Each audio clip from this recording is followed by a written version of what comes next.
Miss Motha Knows. Hey, everybody. Hey y'all, what up, sis? What's up? How's it going? How's your day going? Good. I'm having a good day. I can't Good. complain. Pretty good. Pretty good. I know we're here to talk about the happenings, the going ons, like everything as usual. Yeah, it's kind of been chill, but interesting still. I've been keeping my eye out a little bit more on the WNBA, which is dope. Like, I can't tell you the last time I've been like really I'm like like, I excited about. don't remember them brawling as much as they are like getting into it now. I truly don't. Like yes, we have skirmishes because even we did growing up, but like not like I feel like Yeah, it's more. yeah. I mean, I could see like I think in these streets, people are just talking about. There's always a natural inclination, I think, in our country in general for divisiveness when it Yeah. comes to like top players. And of course, if one's black and one's white, here we go. It's Yeah. going to be that conversation. But I mean, it's valid because it runs deep in our country's history. So it's always going to be a point of conversation. You know what I mean? So when I Yeah. think about currently Caitlin Clark and Angel Reese, that's what we got. Let me tell you something. But what those veterans said was, we know y'all got the hype right now, but you're not about to come in here and think that Oh, no. and think you ain't about to get this work. The interesting thing though about the veterans though, and about the WNBA league in general, if you have watched it historically, it has always been pretty physical. It's No, been it has. always been aggressive, but I But think now because there's spotlight on certain players, you're seeing it more. Obviously, you're watching it for, you're watching for that person to be to be targeted a bit. I'm not. yeah, I mean, I do feel like it's always been physical. Like, so what I don't like is in women's sports, like the world kind of criticizes it more when it is physical. Yeah, And I mean, like we're all athletes. Like athletes want to get in, they want to get in there. They want to, bump shoulders. They want to maybe, throw a little elbow, and the ref can't see it. I do feel like maybe it's the age of social media, right? So social media is catching it, and people it goes viral. People are sharing it over and over again. Like back when we were growing up, with the Lisa Leslie, Cheryl Swoop, and all that, we yeah. kind of you saw it like when you watched it, but then it was over. So Mhm. maybe it's that angle, but I do feel like they just a little bit more like a little bit more out there with the files a little bit. um and also the Caitlin Clark, Angel Reese dynamic where they're getting all this hype, and I feel like again that's a like, I mean, yeah, y'all got the hype, but y'all still a rookie at the end of the day. And Like we built this. it, facts, and we built this. So that, and then I also feel like women in the league are able to be themselves more in this society than they were in the past, right? So remember, they used to come out full face, full like every, still ladies Right. on the court. But now it's like, I mean, yes, we're women, but we might have different orientations. We might have different, like views about who we are. So I feel like it's more, they get to show more authentically. And maybe that's also lending to like, no, we about to go out on this court and do what we got to do. Yeah, I mean, I think it's fair to say that it doesn't have to be one thing. It's a No, yeah, combination, facts. right? Yeah. It's a lot of different things. I will say I'm excited about the league and the potential marketability that these young ladies that are coming in are bringing. NIL has just created a new landscape for women's sports, and I love that for us because you have college players who are coming in with more hype than WNBA players. Like we have players who have a lot more notoriety because of the NIL and Mm-hmm. because they have all these deals in social media and they know how to work social media. Yeah. So they have a following already, and they have the skill set of the art of branding. So I mean, they are household names, and it's fair to say that yes, veterans have put in the work to solidify the league. But every few years, there's always going to be a class that comes in, and this class right now is just special. Like when we get beyond Angel Reese and we get beyond Caitlin Clark, we got Cardozo, we got Brink, Yeah. Cameron Brink. And She I'm like, y'all need to spread the love, media. Y'all need to spread the love because, to your point, all of these names, like, yeah, like Angel and Cameron, they could be models outside of basketball. You know what I mean? Like It's pretty dope to see, like, it's a new day, I think, too, to see women coming out and being ballers, but walking in their femininity too. And I like that. I like seeing that. So I'm glad you said that, because like these fashion walks that we're getting before the game, like I love the fashion walks, like, and I love that they're even adding that angle to it, right? So like we're showing up, we about to give you the fit. Like Yeah. this is what I'm looking like today. And I love seeing the fits, like all of them be showing out. There's one girl on Chicago. I can't remember her name, but she's one of Angel Reese's teammates. Yeah. Homegirl be stepping. Like, yeah. Had this like Chanel fit. She had a Chanel fit the other day. I don't know her name. I'm trying to. And then she had this like blazer number with like a little bralette under it. That look gave. But I mean, a couple of them, because it was the girl with the Chanel, then the girl with the preppy look was my favorite. I'm gonna be honest. Was cute too. It was like a little bit younger, but it was cute. Yeah. But I mean, keep the fits coming, because I love seeing it. But I also like seeing too. I saw in the comments somebody was like, I also like seeing the girls that just are ballers, and they're not about to get like, everybody give you all that. Yeah. I got some sweats in my t-shirt. When Taurasi walks into the gym, she's not worried about a fit. She just gonna ball. You know what I mean? Like, but Angel is about to come up in there. Oh, with the fit. And the person. Homegirl had them heels on and said, "Look, I can't be a baddie all day. Let me get these heels off." Right. It's hard work being a baddie. But no, I love her because you can tell, especially in that pregame walk, everybody's, giving their style, their fit. But Angel is a personality. She's in there. She's like, she is. Like, I'm a pose. I'm gonna give it. I just love her. She is that girl. And I feel like with Caitlin's height, they're gonna have to find her image, her brand, like her branding, because I feel like some of the outfits that they try to force her in, and she's doing her walk, and you can tell like it really doesn't fit who she is. Yeah. Right. So like, let's not force her into an image just because she's Caitlin Clark. Like, let's let her, let's authentically, genuinely let it happen, because I don't think she wants to walk in 4 or 5 inch heels. I just don't think she wants to do that. And quite frankly, maybe it's her trying to force herself into that image. Could be, but at this point they have teams. Yeah, but she's seen some of the comments, like that draft fit looked, it gave like kind of rich auntie maybe to me. Did you see the last one they gave rich auntie with the flowy silk, the silk fit? Yeah, but the last one, there was like an off-white bodycon. I remember that. You see the off-white bodycon black dress? I was like, that's definitely not her. I mean, it might be, but it wasn't given authentic. It ain't given authentic.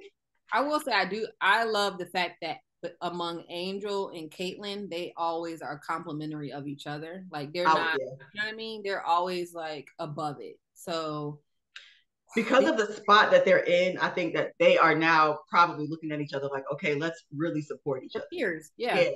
I mean, you think about back in the day, like Michael Jordan, Larry Bird, the people that they were going at it on the court, but they respected each other off the court. Because because we have such hype around us, we may not be favorites outside, right? Like outside of our immediate team, in the industry as a whole, maybe in the world, like let's support one another. So when I see Caitlin and Angel do their little like bumps, like salute each other, or like just acknowledge each other on the court, I'm like, okay, we're getting into grown women territory, because let's support one another. I'm still gonna try to like do you in on the sport, like, oh yeah, ball. But like before and after, like let's grab lunch, let's build some rapport. Yeah, and beyond rapport, like if we're thinking business women mindset, we have brands that could play off of each other. Mm-hmm. So let's think strategically about how we can go forward with this. We could be business partners behind the scenes. They don't have to know, they don't have to know how we're using our branding to work off of each other. And that's the angle. It's like we have new talent coming in. Let's see how this new talent shifts the game, I'm gonna be okay, game aside, shifts the business of it all, right? Yeah. How does it impact salary? How does it impact the contracts that these women get and the endorsement deals? And like, let's let's give it that angle versus like, okay, Caitlyn is the white girl that's getting overhyped because she's the new white hope, right? Like the great white hope. Angel Reese is the black girl that's good and pretty, but we're gonna make her the angry, black girl with an attitude. Like it's old. Like let's elevate it. And I think that's where the vets can come in and say, let's leverage them to really push this, really push it ahead. I like that you mentioned that, and that's where I was going with it. I see a lot of vets, rightfully so. They may have a little bit of a chip on their shoulder because they're getting. Look, all attention is good attention, but it would be frustrating if you put in all this time and now the spotlight is elsewhere. But to your point, let's leverage this, but not only just leverage it.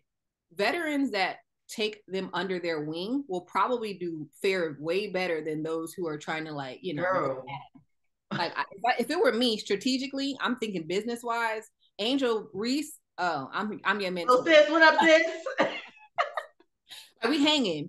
They're gonna see me with you, so I get the airtime too. You know what I mean? Like, let's think about it. And because you're dope, like you're dope. So let me get to know you. You know what I'm saying? I genuinely like you, but beyond that, I mean, we all know let's build business. We're going to build business together. Yeah, we all know the WNBA ain't paying. So let me be strategic about this. Girl. And that's where it's like when you see the really hard fouls, not like but the really hard fouls. Like, come on, y'all! Like, don't do it to where they could possibly like really be injured. It's silly. Like, it's silly. And I want to say be smarter, but be more strategic. Be more strategic, and let's just be more strategic. Because you want to be like, let's be smarter. Right. But let's. Come on, y'all. All right. Talking about the aggression now, I'm also thinking about the angle of we just witnessed a ref eject Angel Reese for basically wasn't it like a hand? What didn't she? That's BS. Come on now. But I mean, okay, one tech, cool. You give me my tech, but a double, and I get ejected. I'm glad the league reviewed it and reversed it because it was clearly these refs sometimes be on power trips, and it's not only veterans that be feeling like slighted a bit. I feel like sometimes refs be like watching these young players come in and are like, they're entitled, and I'm gonna show them. You know what I mean?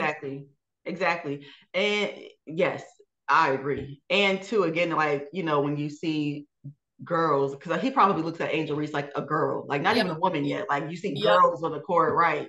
And like she's talking back, like it's just all of those little silly little like innuendos, and I don't know, it's ridiculous.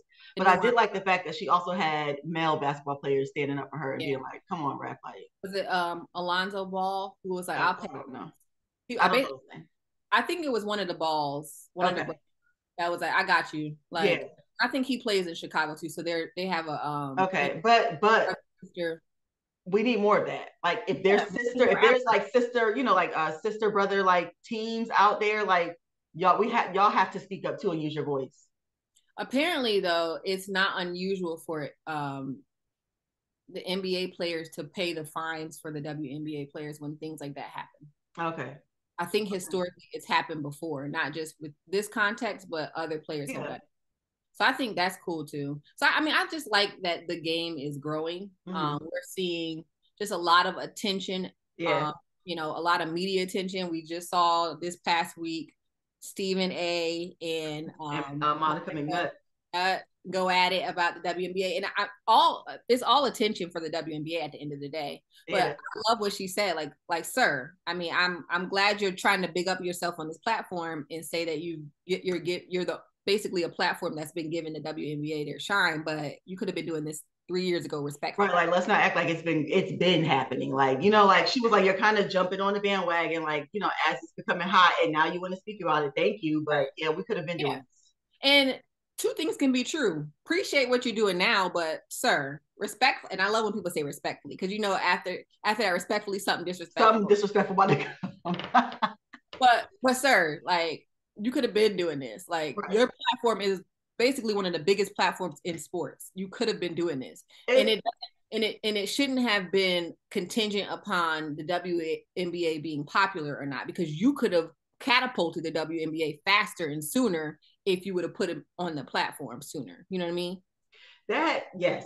And then to try to make the conversation about, well, what about Black men's plight? Like, I was like, we really are not about to like try to take it there. And she was like, brilliant in how she redirected it to, yes, there's layers, but yeah, she was smart about it. we're here to talk about this topic right now, and what it means, and what we're going through and how we can help, just improve the discussion around it. So no, but I really like that she, number one, in that instance, didn't get defensive. And she was like, okay, you're bringing up a good point. There are layers to this. I'm talking about women right now, but there are Black women. That's context. There are Black women who are in the queer community. There's a lot of layers that could be talked about. Yep.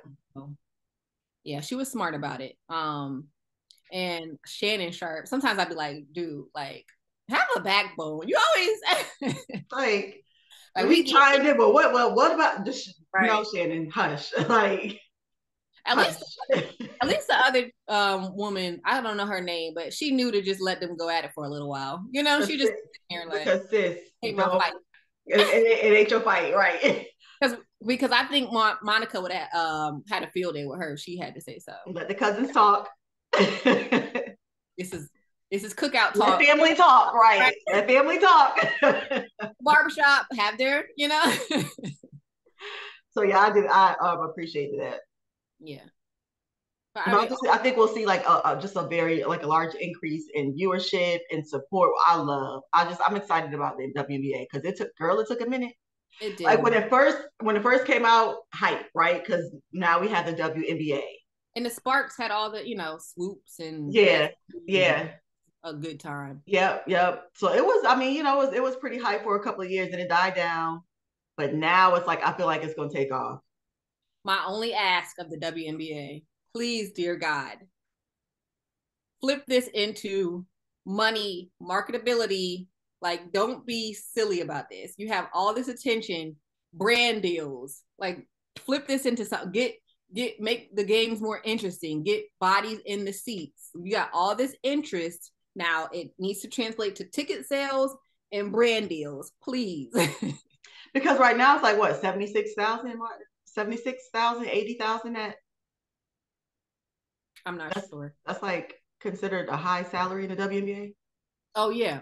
No, the highest I think is like 200,000. Who got that? Like the Angel Reese's of the world. I don't know. Okay. Yeah. I think. And Asia Wilson would, I'm sure, have. Oh well, yeah, because she's bad too. I like her a lot. Boston. I'm sure she probably has something comparable. And I want to highlight Asia because she's another person. Like I said, every few years there are standouts. Yeah. Now she's right on the brink of when, and I really think NIL was the tipping point for our players. Yeah. Yep. Traction before they go into the NBA. Yeah. She was right on that tipping point, like right when on the cusp of when it happened. So she didn't fully get to take advantage of what it could do for your brand. Mm-hmm. But now that players, because Asia is that girl too. Yeah, she is that girl. But now that players are really understanding what it means to you're not just a player, you are a brand. It's a whole new ball game. You know what I mean? And I'm gonna say this last point. She caught a lot of flack, just for her stance on the attention. Because I hate when they try to make it about people not liking Caitlin Clark. It's not about disliking her or jealousy. It's really just about appreciating the players that are there already and giving them the opportunities that they probably should have gotten when they entered, and let's be clear, like they brought some attention to the game too. Yeah. So they should have gotten more opportunities and higher pay. Because 200,000 is still like, it's good, but still under market, way under when you're thinking about what they're doing. But again, it has to translate into dollars because it does. If it doesn't, then your salary is going to remain what it is. So deals, y'all better get those endorsement deals. That's why, again, it comes down to strategic planning and thinking and working together.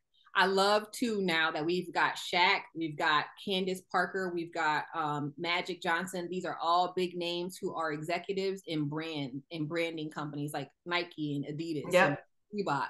So they can make decisions to catapult our players. You know what I mean? Yep. So this is a great time. It's all, I feel like it's the perfect storm of everything coming together. Yeah. So big ups to the WNBA. I'll be watching. I'll be watching too. Yep. Just like I'm watching the Sister Act 2 reunion. You know, I mean, and bringing back all of those memories. That's what we grew up on. You know what I mean? I remember verbatim our first time going into the movie theater and seeing it, and me and you being like coming out of that movie theater at the top of our lungs and thinking we were killing those songs. We were killing it. And Daddy was like, all right, y'all. Okay. Give it a rest. Joyful Lord, we adore thee. But listen, that reunion, when I saw, okay, so Whoopi had her moment, right? Yeah.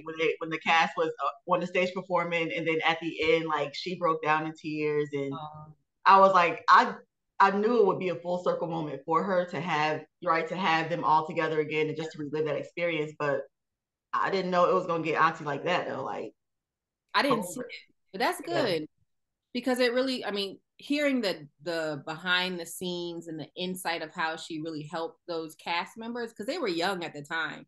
But right. Like, this is Whoopi Goldberg, you know, and she's using her star power to catapult and help their careers. That's dope, you know, and then she has the chance to hear them give her flowers. Yeah. Love that. Yeah. Know? She deserves it.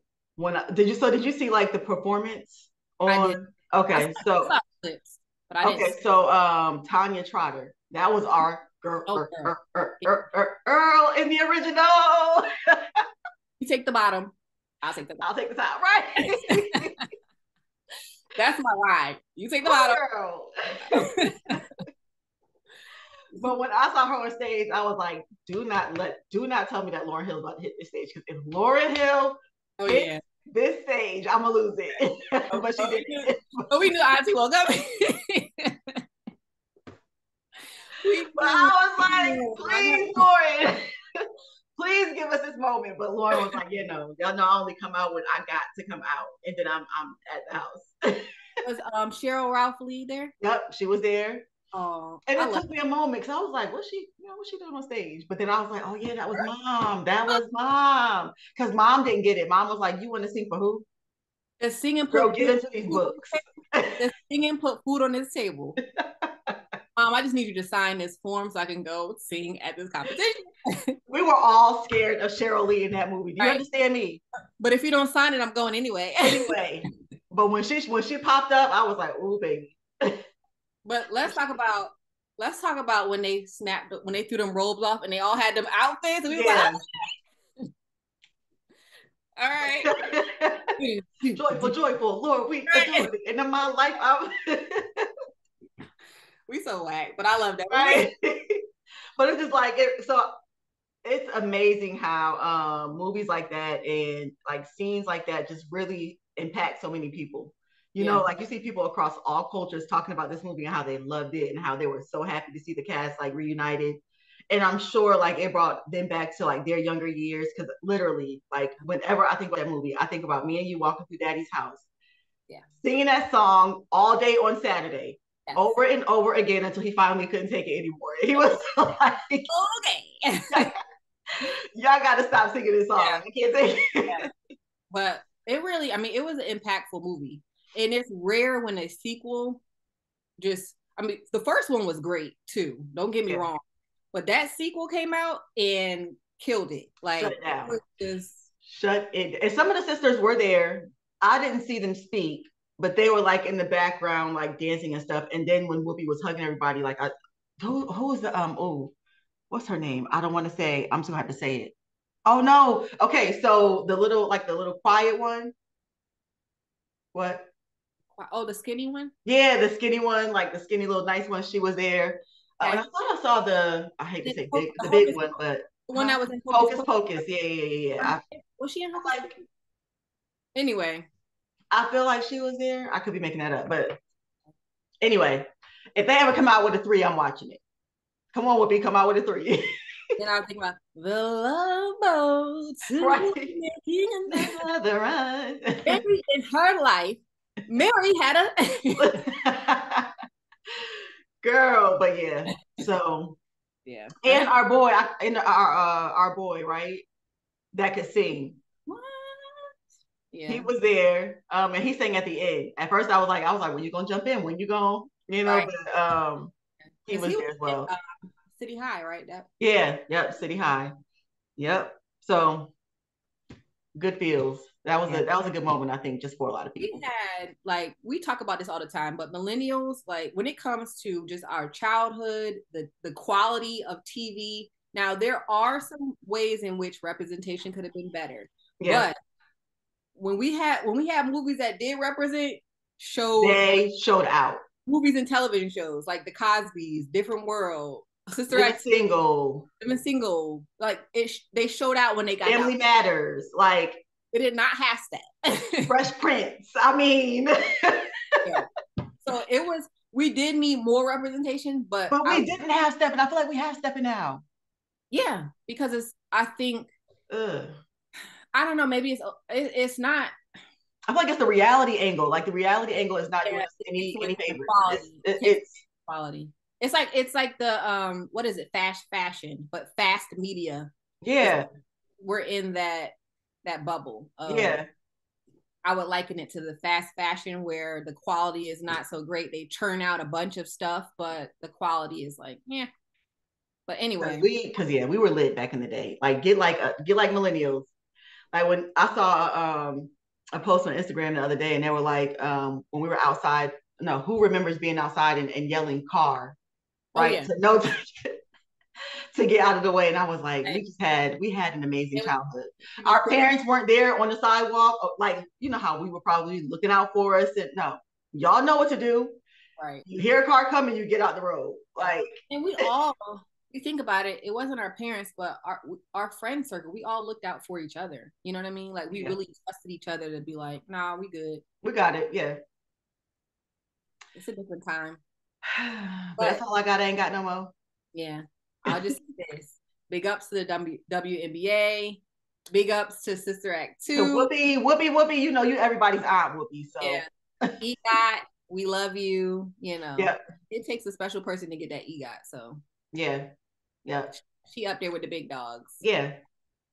Every household that's auntie. Like, don't play with Whoopi. We don't play about Whoopi. Yeah. Period. So, yeah. Another week of Motha Knows. Appreciate y'all. Like, like it's my turn.